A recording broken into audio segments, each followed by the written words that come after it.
Here's my sketchbook. I just finished it, so let's do a little sketchbook tour.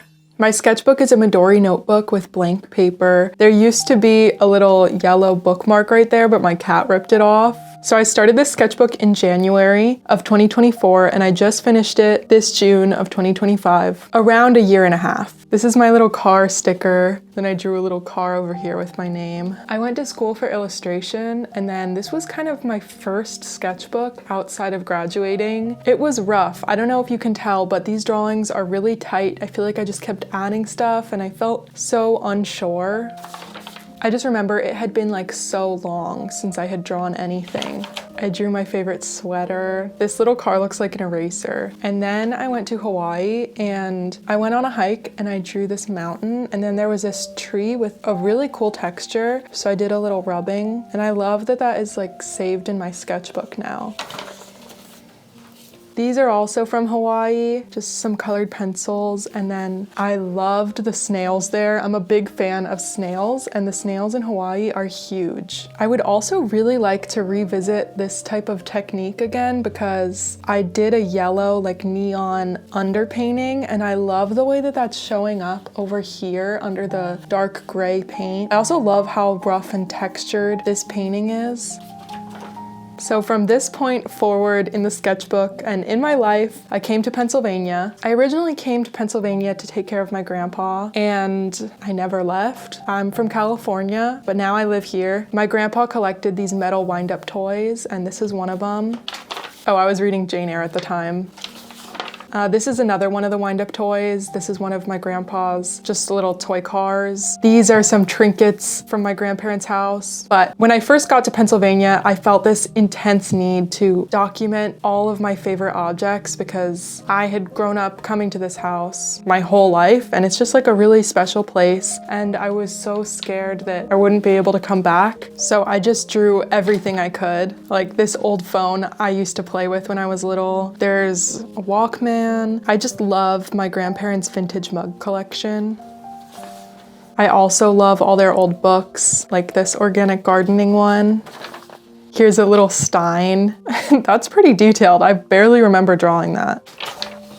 My grandpa collected cameras, and then I thought that this compact disc and cassettes book was really funny, so I had to draw it. Man, I cannot believe how tiny I was writing. That's crazy. This is like a little wooden duck that's in the house. I actually painted this in the room with my grandpa when he was on hospice. These are some flowers we brought in from outside. It was just nice to be in the moment with him. Then I had some more frantic drawing. This is my grandma's little pencil holder. I have it right here. I think it is so cute. I've always loved this thing. So of course I had to draw it. This is from the park. I think this is from a book. More vintage books from the house. I found an old banjo.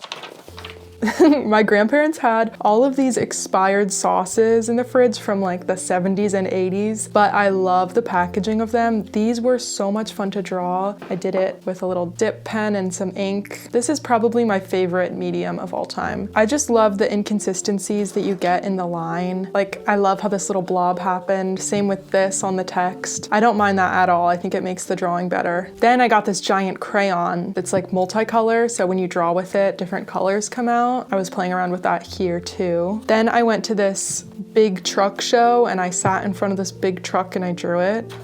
Here's another truck. I drew this one from a photo after the show. This is the photo I was drawing from. I did a little watercolor wash on top and then I sticker bombed it. And then I thought these trucks need names. So I have Pipsqueak, Samantha Jellybean, and Chunky Metal.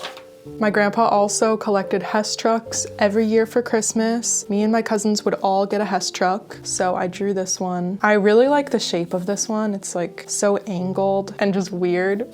Then things started to calm down. I knew that I was moving here at this point, so I'm not frantically drawing everything in the house. So these are just plans. Like, I was gonna paint this bench. I ended up just painting it all black, but these were some ideas for that. And then I went to the Mercer Museum, which is probably one of my favorite museums. I have a whole video about it. And this is when I discovered this technique of collaging, taking pictures and then printing it out, cutting it and pasting it in your sketchbook. Also have a video about that. But this is huge for me because, as you can tell from these drawings where I need to record everything. Like, this was anxiety. This process allows me to kind of live in the moment and just take pictures of things that I like and know that it's saved instead of spending all the time I have drawing as much as I can. So I got to draw a little bit, but then other things that I like, I just took pictures of, and I knew that I could just save them in here later. Then I went to DC to the Smithsonian American Art Museum, and I did the same thing in here. This is from the Amish quilt exhibition. This was really cool. I love quilts, and cutting out these quilts afterwards was so relaxing. And then here we started to explore the rest of the museum. These tinfoil James Hampton sculptures were so amazing. It was this big installation of these shiny, like, magical objects. It was like unlike anything I had seen before. Here are some folk paintings. And then we went to the National Museum of American History, which has a lot of mundane objects from like day in the life. And that was kind of my favorite thing to see. I guess now we're home. Here's my cat, Speck. And I think this is a pattern from a basket. I really like the way this came out as a drawing. Ooh, then it was election day, so I wrote what was on my mind and what I was wearing. There's my cat again. Then I drew these goofy little faces. I like how these people turned out better. And then with the dip pen, I drew some glassware. I think they came out really cool. I think this is with the Lamy Safari fountain pen, and I haven't used that pen in a while, and this really makes me want to pull it back out. Over here I drew myself, and then I remember this is a little list of everything that I wanted to do that was on my mind. So we have collage kitty picture, try new gouache, wash fabric, paint it plaid, sew tote bag, sew an apron, and start a scrapbook.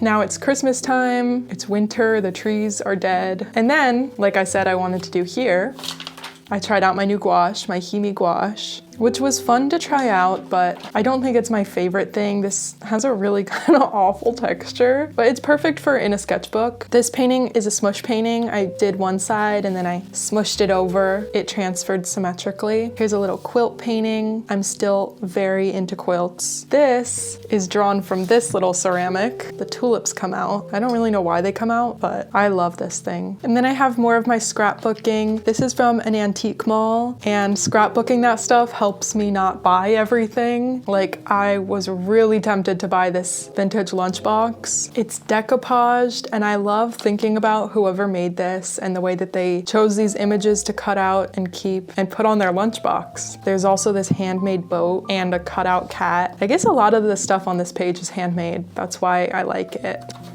I drew this one in the car at the park, and then here I was still practicing drawing people. I was using a country dance book as reference.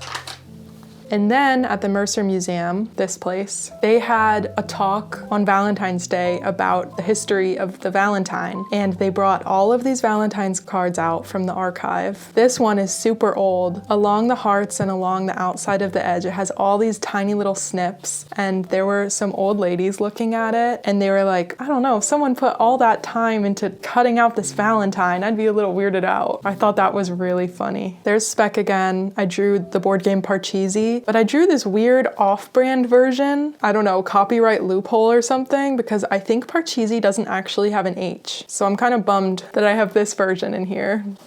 These pages, I was playing around with high flow acrylic for the first time. It's really fun, I really like it. I've been using it a lot since then. It's kind of in between watercolor and acrylic, more opaque than watercolor for sure, more saturated, but I like how you can get like nice brush strokes with it. And then it was spring and the daffodils came out, and I love the daffodils, so I drew them.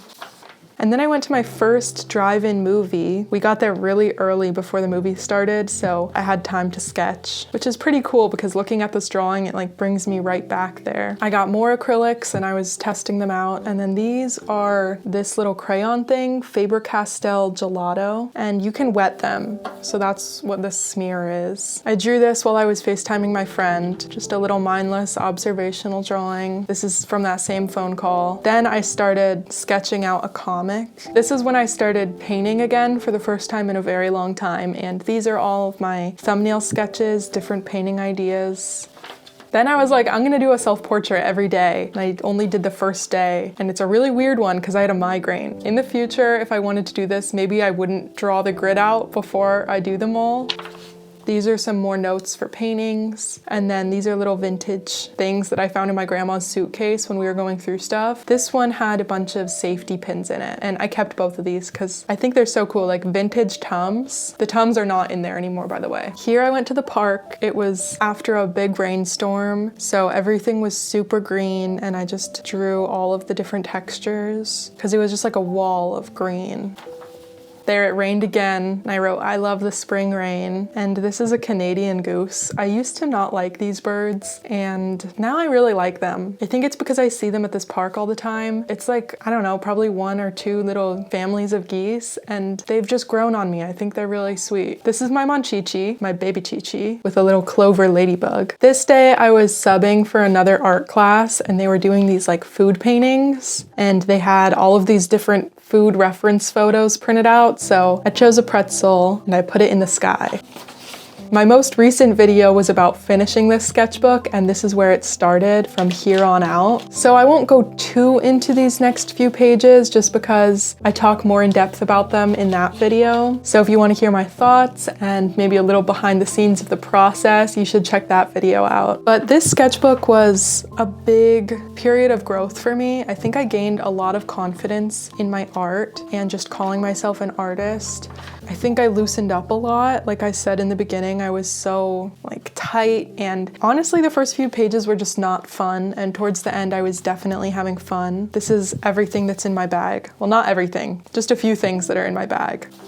This was an in-class drawing. While the kids were working, I just drew the radio that's at my desk. But yeah, I just feel like I've grown a lot as a person throughout this sketchbook. I love this color combination. I feel like I've explored lots of different things. This is some paper weaving, and it definitely got me back in the sketchbook groove. Like, I am so excited to start a new sketchbook now. I think my next sketchbook, I want to actually have 2. I want to have one that's like bigger for at home planning out paintings, and then a smaller one for on the go. I would really like to start just using my sketchbook instead of my phone when I'm out and about. If I'm sitting and I need to wait for something, reaching for my sketchbook instead of my phone. This is the start of all of my patterned car sketches. These are my ideas for a bigger project. I hate this spread though.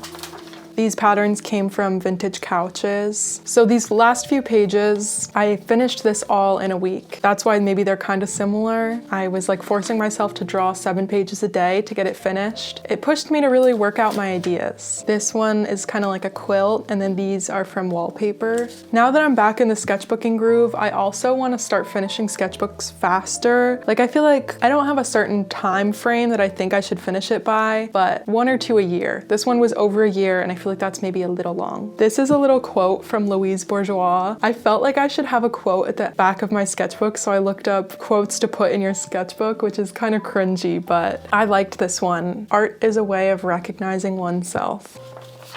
And then this is my last spread. I didn't know what to do, but it felt like I should do something cool. And it might not look super cool, but I redrew my first drawing, this very weird plant. It's kind of not the best plant to draw because it doesn't look that much like a plant. I think I like this one a little bit better, which is good, improvement.